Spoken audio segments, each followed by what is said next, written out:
YouTube channel पर।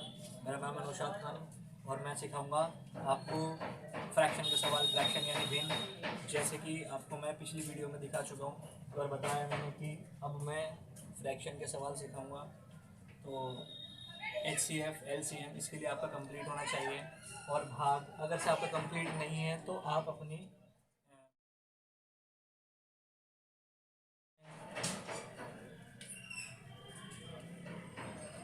ये है हमारा भिन्न।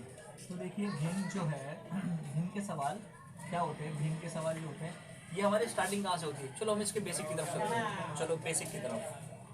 तो ये बेसिक हमारा स्टार्ट हो जाता है। ये मान लो एक है, ठीक है। एक का मतलब होता है एक, और यहाँ पर हमारा होता है, अगर ये भी इसे भी एक बोलेंगे, अगर हम इसके दो हिस्से कर देंगे तो इसे हम बोलेंगे 1/2। ये हो गया 1/2, ठीक है।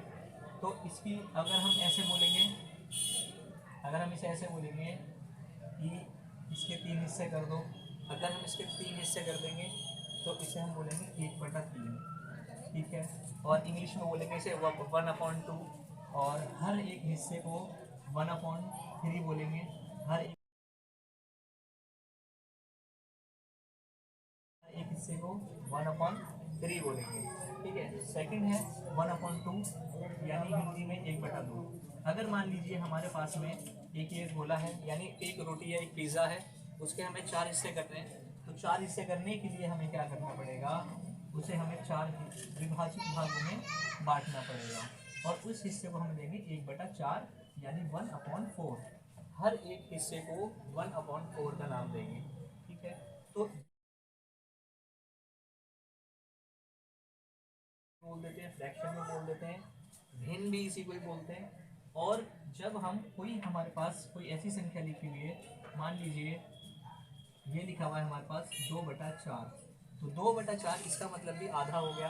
कैसे, मान लो कोई चीज़ हमारे पास 2 है, इसका मतलब होता है अंश, कोई अंश होना, ठीक है। और इसका मतलब होता है हर, इसका मतलब होता है हर हिंदी में। और इंग्लिश में इसे बोलते हैं, ऊपर वाले को डेनोमिनेटर और नीचे वाले को बोलते हैं डेनोमिनेटर, और ऊपर वाले को बोलते हैं नेमोमिनेटर, ठीक है। तो इन्हें इंग्लिश और हिंदी में दोनों में ये सी बोलते हैं। और अब हम देखते हैं कि इसे कैसे, मतलब मैंने बोला था कि 2/4 लिखा है तो इसका मतलब ये आधा हो गया। तो इसे अगर हम दर्शाएं बॉल्स में या किसी चीज़ में या पिज़्ज़ा में, तो हम इसे कैसे दर्शा सकते हैं। तो अगर हमारे पास ये 2 लिखा हुआ है ना, तो हमारे पास समझ लीजिए कोई चीज़ 2 है, 2 चीज़ है कोई हमारे पास, ये 2 चीज़ें हैं, और उनकर 2 चीज़ों के 4 हिस्से हो गए। मान लीजिए 4 हिस्से हो गए 2 चीज़ों के, तो 2 हिस्से इसके, 2 हिस्से इसके, तो हमारे पास अब कितने हिस्से हो गए, 2 चीज़ों के 4 हिस्से हो गए। तो यही वो 4 हिस्से, तो अब हमारे पास ये 2 चीज़ें हो चुकी हैं। मान लीजिए ये 2 चीज़ें हैं, और इन 2 के कितने हिस्से हो गए, 4 हिस्से हो गए। तो बस एक आसान तरीका बस यही है मैं समझाने का। और अगर आप लोग समझ पा रहे हैं तो अब हम इसका एक कोई दूसरा तरीका देखते हैं, क्योंकि वो भिन्न में और बटे में और भाग में होता है, और ये किस तरीके से जो है हमारे समझ में नहीं आता, तो उसे हम समझते हैं जरा। हमारे पास मान लीजिए पहले हमें ये आना चाहिए, एक जो रुपया है, एक रुपया जो है उसमें पैसे कितने हैं, एक रुपये में कितने पैसे होते हैं, 100 पैसे होते हैं एक रुपये में। कितने पैसे होते हैं, 100 पैसे होते हैं एक रुपये में। और 1 किलोग्राम में, 1 किलो में, 1 किलो में कितने होते हैं, 1000 ग्राम होते हैं। कितने ग्राम होते हैं, 1000 ग्राम होते हैं। जब हम बोलते हैं कि भाई आधा किलो आलू ले आना, आधा किलो टमाटर ले आना, तो वो आधा किलो जो होता है ना 500 ग्राम भी होता है। 500 ग्राम ये ले आना, 500 ग्राम भिंडी ले आना, तो वो किलोग्राम में आधा किलो होता है इसका मतलब, ठीक है। तो उसके जब आप बाट पे देखोगे तो लिखा हुआ होगा 500, और कुछ 250 ग्राम होता है। तो सारे ग्राम मिलाकर जब 1000 ग्राम हो जाते हैं तो ये बन जाते हैं 1 किलो, ठीक है।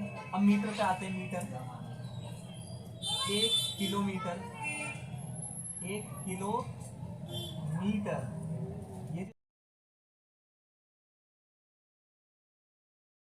1 किलोमीटर होता है ये क्या होता है, और इसमें कितने मीटर होते हैं, 1 किलोमीटर में कितने मीटर होते हैं, 1 किलोमीटर में 1000 मीटर होते हैं, 1 किलोमीटर में कितने मीटर होते हैं, 1000 किलोमीटर 1000 मीटर होते हैं। यहाँ मैंने m लिख दिया, तो m का मतलब क्या हो गया, मीटर होते हैं। अब 1 मीटर में कितने सेंटीमीटर होते हैं, 1 मीटर में 100 सेंटीमीटर होते हैं, 1 मीटर में 100 सेंटी, यहाँ लिखेंगे c और m यानी सेंटीमीटर। सेंटीमीटर मतलब क्या होता है, चलो पहले हम किलोमीटर को समझते हैं। किलोमीटर क्या होता है, किलोमीटर का मतलब होता है जब आप एक गाड़ी के मीटर में देखते हो तो वहां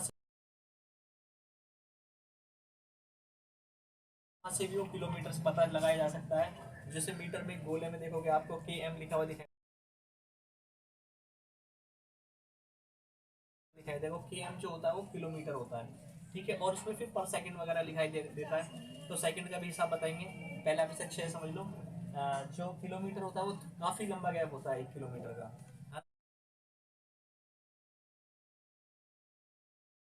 तो उसमें उसे हम कैसे अगर से नापें, यहाँ से अपने अंदाजे से तो कैसे नापें। हम पहले अंदाजे लगते थे, जो मेजरमेंट होता है पहले अंदाजे से चलता था, अब अंदाजे से नहीं चलता क्योंकि अब एक मेजर कर दिया, ऐसा ही मार्क से मेजर कर दिया गया है। तो 1 मीटर अगर हम लमसम अपने अंदाजे से नापें तो उसे कैसे नाप सकते हैं, लमसम 1 मीटर हम ऐसे करके नापते हैं। जैसे कोई हम कपड़ा लेने जाते हैं तो वो यहाँ से लेकर यहाँ तक ऐसे करके नापते हैं, 1 मीटर हो गया, 2 मीटर हो गया।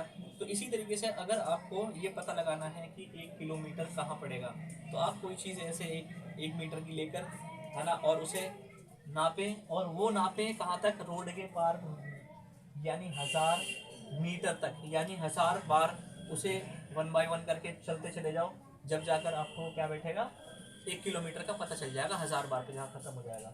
अच्छा, फिर उसके बाद में जो है यहाँ आता है किलोमीटर का, तो हमें समझ में आ गया।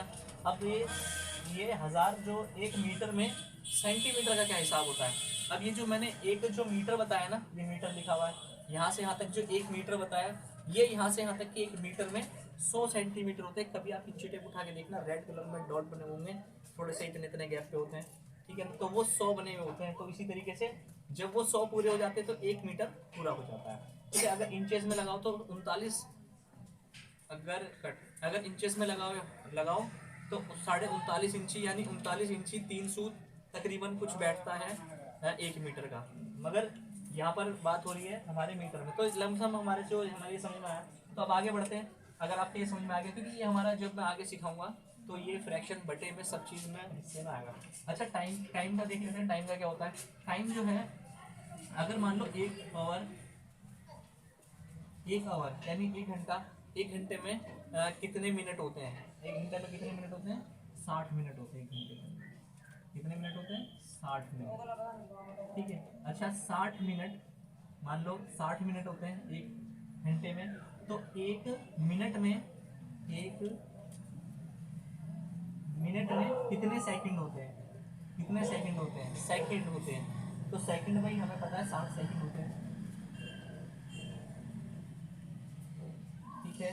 अब जो सेकंड ना, इसका लास्ट होता है, मतलब इससे कम कुछ नहीं होता यूनिट, इससे कम यूनिट कोई नहीं है, सेकंड से कम यूनिट कोई नहीं है, ठीक है।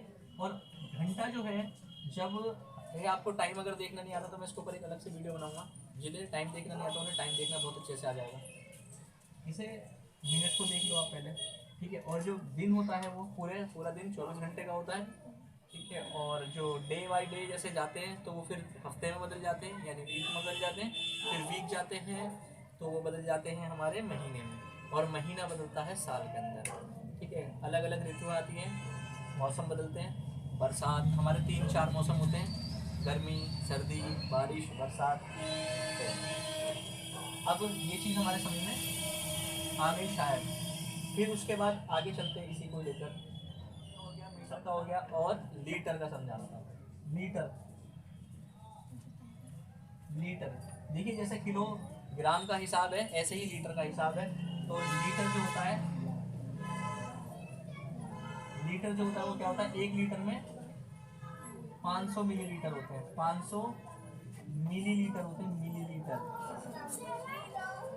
1 लीटर में 500 मिलीलीटर होते हैं। जो बड़ी कोई चीज़ नापी जाती है, कोई ज़्यादा चीज़ जैसे ज़्यादा मिलती है तो उसे हम 1 लीटर में नापते हैं। और अगर कोई थोड़ी कम चीज़ मिलती है जैसे ड्रॉप्स होती है, दवाई है आपने वीडियो की तरफ, तो मैं समझा रहा था यहाँ पर आपको कि ये जो लीटर होता है, 1 लीटर बड़ी क्वांटिटी में नापा जाता है, और जो कम कोई मात्रा में चीज़ ली जाती है तो वो मिलीलीटर में ली जाती है। और जो मिलीलीटर होता है, जैसे मान लीजिए आपके जो कोई आपका क्या कोई जो मेडिसिन होती है, दवाई होती है जो लिक्विड में होती है, वो जैसे 250 ml यानी 250 ml की होती हैं, और उससे भी कम 50 ml की भी कुछ ड्रॉप्स होती हैं। तो ये मतलब ये 500 जो मिलीलीटर में लेते हैं कम क्वांटिटी में, और लीटर में ज़्यादा क्वांटिटी में ली जाती है। फिर आगे बढ़ते हैं हम। तो इसी को जब हम देखिए, इसी को जो है ना हम किस तरीके से, अच्छा एक चीज़ है प्रतिशत जो होता है ना, तो वो सीधा 100 में नापा जाता है। प्रतिशत जो होता है कैसे 100 में नापते हैं, इसे बताता हूँ। देखिए मान लीजिए कोई भी चीज़ है मेरे पास, मान लीजिए अगर ये 100 1 रुपया जो है ना, 1 रुपया इसे आप 100 में ले लेते हैं, ठीक है। इसे मैं मिटा देता हूँ यहाँ से। 1 रुपये को हम किस में ले लेते हैं, 100 में ले लेते हैं। मतलब परसेंटेज निकालना बताऊँगा। कोई भी चीज़ है ना, यहाँ जितनी भी सारी चीज़ें आती हैं वो 100 में आ जाती हैं, ठीक है। मान लो सब चीज़ें 100 में आ गई। अब 100%, अब मैंने 1 रुपये में से जो आधा रुपया तो नहीं कहूँगा, 50 पैसे कह देता हूँ। 50 पैसे अगर मैं कम करता हूँ तो यहाँ पर जो है 100% है, ठीक है। 100% में से कितने बचते हैं, 50 पैसे। तो कितना हो गया, 50%। यानी 100 का कितना हो गया, 100 का कितना हो गया, आधा हो गया। 100 का आधा हो गया। तो आधा हम कैसे लिखेंगे, एक तो हम हिंदी में आधा ऐसे लिखते हैं, और कैसे लिखते हैं गणित में, ऐसे करके लिखते हैं आधा। ये हमारा आधा होता है, ठीक है। यानी उसका कोई जो चीज़ थी, और कैसे दर्शा सकते हैं, और ऐसे भी दर्शा सकते हैं। कोई एक चीज़ थी, 100% थी, सिक्का था, 50 पैसे बन गए, कैसे करके, ऐसे करके ये 50 पैसे हो गए, ठीक है। कोई भी चीज़ थी वो आधी हो गई है। मैं यहाँ डॉट डॉट करके कर देता हूँ ताकि पता चल जाए ये वाला हिस्सा जो था वो आधा हो चुका है, फुल 1। ऐसे ही अगर कोई चीज़ 1000 है तो वो 100% है, ठीक है। अगर कोई चीज़ 1000 है तो वो 100% है। अगर वो आधी हो गई तो कितना हो गया, 50% हो गई, मगर इधर 500 ग्राम हो गया मामला, ठीक है। देखते हैं जरा, मान लो 1 किलो चावल है, ठीक है। तो वो कितने, 1 किलो चावल कितने, 1000 ग्राम चावल हो गए ना 1 किलो। जब 1000 ग्राम चावल हो गए तो हमने, अगर मैंने कहा कि 50% चावल लेके आने तुम्हें, तो 50% तो नहीं बोलता खैर कोई भी, मगर मैं बोलता हूँ फिर भी एक बार को समझाने के लिए। तो आप क्या करोगे, 500 ग्राम जो है, 500 ग्राम बोलेंगे। तो अब 1 किलोमीटर, ये मीटर का हिसाब भी ऐसे ही है। 50% में हम मीटर को जो है कर देते हैं कन्वर्ट, यानी आधा कर देते हैं 50%। मान लीजिए अगर हमारे पास में कोई 2 किलो लीटर दूध है, अब ये देखिए 2 लीटर हो गया। अब उसका अगर मैं कहूँगा 50% निकालिए 2 लीटर का, तो 2 लीटर है तो उसका अगर आधा कर दो, 2 का कितना हो गया, 1 बचा, तो 1 उसका 50 हो गया, ठीक है। तो इस तरीके से हम 50%, 25%। चलो एक चीज़ और बताता हूँ। अभी हमारे पास में हमारे पास राउंड सर्कल है, ठीक है। राउंड सर्कल है। उसके बाद मैंने कहा कि जो पिज़्ज़ा है ये 100% है, इतना है, 100% है पिज़्ज़ा। मैंने कहा भाई मेरे को जो है ना, इसका 1/8 हिस्सा देना, मेरे को 1/8 हिस्सा दे देना, इसका 8वां हिस्सा दे देना मेरे को पिज़्ज़ा का। तो कैसे मिलेगा, या ऐसा बोल दो खाली 8वां हिस्सा दे देना। तो आप कैसे हिस्से करोगे, कैसे निकालोगे, तो आप देखो 2 तरीके हैं, 2 नहीं कई तरीके हैं। एक बार इसे हाफ कर दो, आधा हो गया, यानी 1/2 हो गया। ये करा कितना हो गया, 1/4 हो गया। ऐसे करा तो कितना हो गया, 1/6 हो गया। अब एक लाइन हमने और ड्रॉ कर दी, क्या हो गया, 1/8 हो गया। कैसे, अब हम कॉलम्स जो है ना गिनते हैं, 1 2 3 4 5 6 7 8 कॉलम हो गए। तो हम हर एक कॉलम में ये 1/8 लिख सकते हैं, 1/8 लिख सकते हैं हर कॉलम के अंदर। तो ये होता है 1/8, ठीक है। तो इसका 8वां हिस्सा होता है। तो अब 8वां हिस्सा अगर हम अपने परसेंटेज में निकालें तो वो कैसे निकाल सकते हैं, तो 8वें हिस्से को या तो आप ऐसा कर सकते हो कि इसके आगे 100 लगाओ और इसकी डिवाइड कर दो, आपके सामने दशमलव में निकल के आ जाएगा, ठीक है, मान लीजिए लिखा हुआ है 2, 2 चौक 8, 2 पंजे 10, 0 का 0। फिर ले लेंगे 2, 2 दूनी 4 और 25 दूनी 50। ठीक है, फिर अब देखिए 2 से तो कटेगा नहीं है, दशमलव में आएगा। ठीक है, यहाँ पर आ गया 2। अब ये जो 25 बटा ये जो 2 आया है ना, तो इसे हमें क्या करना है, ये 25 से इन दोनों को डिवाइड कर दो। ये जो डिवाइड हो जाएंगे ना तो इनका दशमलव में निकल के आ जाएगा हिस्सा।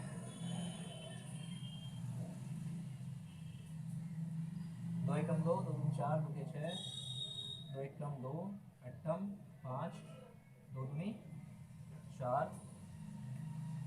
एक आ गया, दशमलव आया 0 और कितना आ गया 2 पंजे 10, तो 12.5, 12.5 आ गया। तो यानी 12.5, 12.5। तो ये इस तरीके से भी आ सकता है। तो एक तरीका और है इसका, वो ये है कि अगर आप पूरे को हिस्सा अलग अलग करके निकालोगे, जब भी ऐसे निकल जाएगा। परसेंटेज का हिस्सा कोई भी होता है, मान लीजिए परसेंटेज ये निकला है आपका 12.5% हिस्सा ये निकला है। ठीक है, चलो देखते हैं कैसे निकला है। कैसे, अगर हमने एक चीज़ का हमने आधा करा तो वो 50% हो गया, फिर हमने उसका आधा करा तो 12% है। देखिए कैसे, अगर आप हाफ हाफ करके भी हिस्सा निकालोगे तो इस तरीके से कैसे परसेंटेज निकाल सकते हैं। यहाँ से यहाँ तक 50% हो गया, मान लो एक ये है चीज़। ठीक है, आधा हिस्सा हमने 50% कर दिया, चौथा हिस्सा हमने 25% कर दिया, और इसमें कट देखिए कितने लगे हैं, एक कट ऐसे है, ठीक है, एक कट ऐसे और एक कट ऐसे। तो ये 25% में से भी आधा कर दिया हमने, तो कितना परसेंट बचा, यानी यहाँ 25 आ गया ना, मतलब ये वाला कॉलम हमारा पूरा 25 आ गया। बेटा शोर मत मचाओ, यहाँ से कितना आ गया, 25 आ गया। अब 25 का भी जो हमने आधा कर दिया तो कितना हो गया, 12.5 हो गया ना। जब 12.5 हो गया तो वही हमारा ये वाला परसेंटेज आया है 12.5, यानी 12.5। अगर हमें किसी का भी परसेंटेज निकालना हो तो आप क्या करोगे, वो संख्या यानी बटा लिखकर उसके आगे 100 लगा देना और उसकी भाग कर देना, 100 लगा देना और उसकी भाग कर देना, आपका आंसर आ जाएगा। चाहे वो मीटर में हो, किलोमीटर में हो, सेकंड में हो, पर सेकंड में हो। ठीक है, और ये तो एक इसका बेसिक तरीके से समझाया जा रहा है। आप इसका बेसिक है जो बिल्कुल शुरुआत एकदम स्टार्टिंग बताई, तो मैं इसे मिटाता हूँ और आपको फ्रैक्शन की तरफ और थोड़ा, जो हमारे स्कूल में बुक्स में कैसे सवाल आते हैं, कुछ ऐसे सवाल होते हैं कि ऐसे कॉलम बने हुए 6वीं में 5वीं में, कि 2 कॉलम ऐसे दे दिए गए हैं और उन कॉलमों में ऐसे करके हैं कॉलम, और कुछ कॉलम फिल हैं भरे हुए, कुछ खाली है। तो बताओ ये कितना 2 है, तो 2 लिख लिया। कितने कॉलम खाली है इसके अंदर, 2 कॉलम फिल है, 2 भर दिए। और टोटल कॉलम कितने हैं, 1 2 3 4 5 6 7 8 कॉलम है। ये आ गया 2/8। क्लियर, कुछ भी नहीं, बहुत आसान है। तो 2/8 आ गया। तो अब हम दूसरे सवाल की तरफ चलते हैं। इसी में ही एक सवाल, मतलब और भी है, खाली सवाल नहीं है भी, ये तो स्टार्टिंग के बतौर बताया गया आपको। तो अब देखते हैं कि हम फ्रैक्शन करते कैसे हैं, आखिर फ्रैक्शन क्यों होता है, ये देखते हैं। देखिए 2 तरीके के फ्रैक्शन होते हैं, 2 नहीं कई तरीके के फ्रैक्शन होते हैं। वैसे सबसे स्टार्टिंग इससे करते हैं। मान लीजिए 2 लिखा हुआ है, 2/4 और 5/6, ये हमारा लिखा हुआ है, क्वेश्चन है ये। तो इसे हम कैसे करेंगे कि ये तो जो अंश, इसे अंश बोलते हैं, इसे हर बोलते हैं। जब हर बराबर होते हैं तो ये सेम आ जाता है, यही मतलब 4 है तो 4 ही आ जाएगा। मगर अगर अंश बराबर हो, नेमोनिरेटर अगर बराबर हो, तो वो नहीं है। तो यहाँ पर हमारा 7 आ जाएगा, ये हमारा आंसर आ गया। ठीक है, एक आध क्वेश्चन और करके दिखा देता हूँ। क्वेश्चन और आंसर प्लस करा, 4 आ गया, 10 आ गया। देखिए नीचे वाले जो है ये बराबर है ना, तो यहाँ पर जो है ना बिल्कुल बराबर आ जाएगा। और अगर ये दोनों जो है तो कितने हो गए, ये हो गए 12, 8 और 4 12, सीन कट कर रहे हैं। ठीक है, क्योंकि हमारे बच्चे भी नहीं बता, तो ये हो गया। ठीक है, अब देखो इसी में ना प्लस होता है, इसी में एक माइनस के सवाल होते हैं, इसी में सेम कंडीशन बिल्कुल ऐसे ही होती है, बस उसमें घटा का चिन्ह लग जाता है। मान लीजिए ये मैंने एक घटा का कर दिया, ठीक है, ये घटा का लगा दिया, तो ये बराबर है सेम, तो ये जब भी यही बराबर आएगा और 8 में से 4 की घटा हो जाएगी और यहाँ पर आ जाएगा 4, तो ये बिल्कुल इक्वल हो गया है, बिल्कुल बराबर हो गया है। तो अब हम इसका आंसर है, ये आंसर आएगा। गुणा के कैसे होते हैं, गुणा में थोड़ा सा डिफरेंट होता है, आमने सामने गुणा हो जाती है। तो अब इसके हम दूसरे तरीके के सवाल, जिनके हर नीचे वाले डिनोमिनेटर बराबर नहीं होते वो सवाल करके देखते हैं। इनके बराबर होते हैं तो आसान है, कोई भी कर लेगा। उसमें हमारे एलसीएम भी होंगे, एचसीएफ भी होंगे, और उसमें जमा भी होगी, घटा भी होगी, और गुणा भी होगी, और भाग भी होगी, जो अभी हम फ्रैक्शन करने वाले। तो अगर से आपके कंप्लीट नहीं है तो आप पीछे मेरी वीडियो में जाकर देख सकते हो, पहले पीछे वाली वीडियो कंप्लीट कर लो, ठीक है। तो चलो स्टार्ट करते हैं।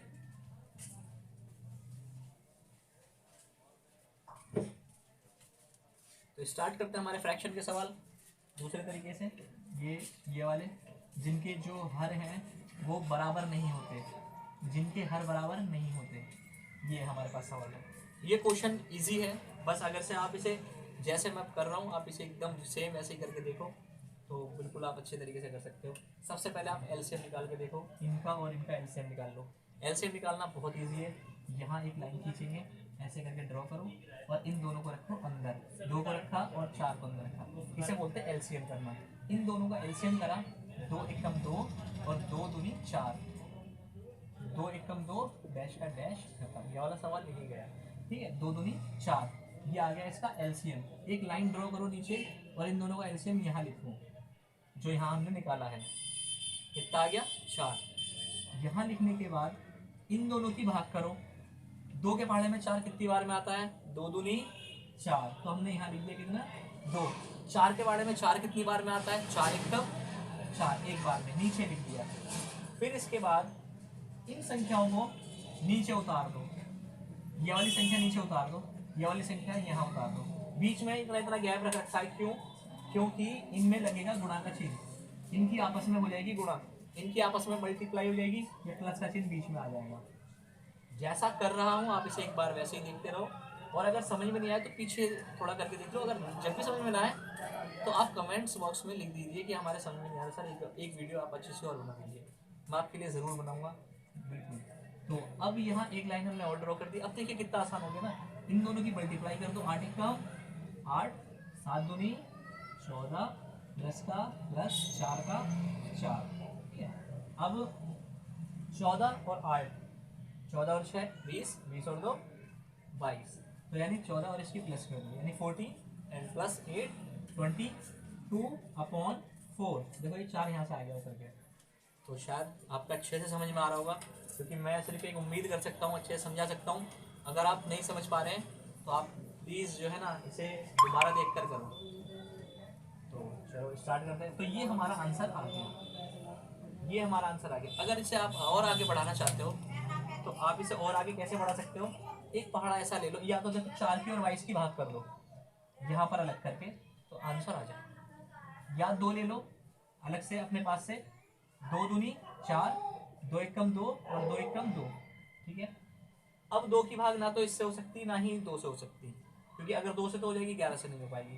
तो इसका आंसर हम ऐसे भी लिख सकते हैं कि 11/2, ठीक है। ये भी है और ये वाला भी है, अगर ऐसा कर दो ऐसा कर दो ऐसा कर दो, ठीक है। तो ये हमारा एक फ्रैक्शन का सवाल था, जिनके डिनोमिनेटर अलग अलग होते हैं, जिनके डिनोमिनेटर अलग अलग होते हैं, जिनके हर अलग अलग होते हैं, ऊपर सेम होता है, ठीक है। तो हम यहाँ से अब दूसरे सवाल की तरफ चलते हैं। सेम ऐसे ही बिल्कुल जो घटा का सवाल है वो सेम ऐसे ही है, बस थोड़ा सा उसमें डिफरेंट ये है कि जहाँ हमने प्लस करी थी वहाँ आपको घटा करनी है, बस कुछ भी चेंज नहीं है। अगर मैं इसी सवाल को माइनस करके दिखाऊं तो सब कुछ सेम रहेगा, बिल्कुल सेम।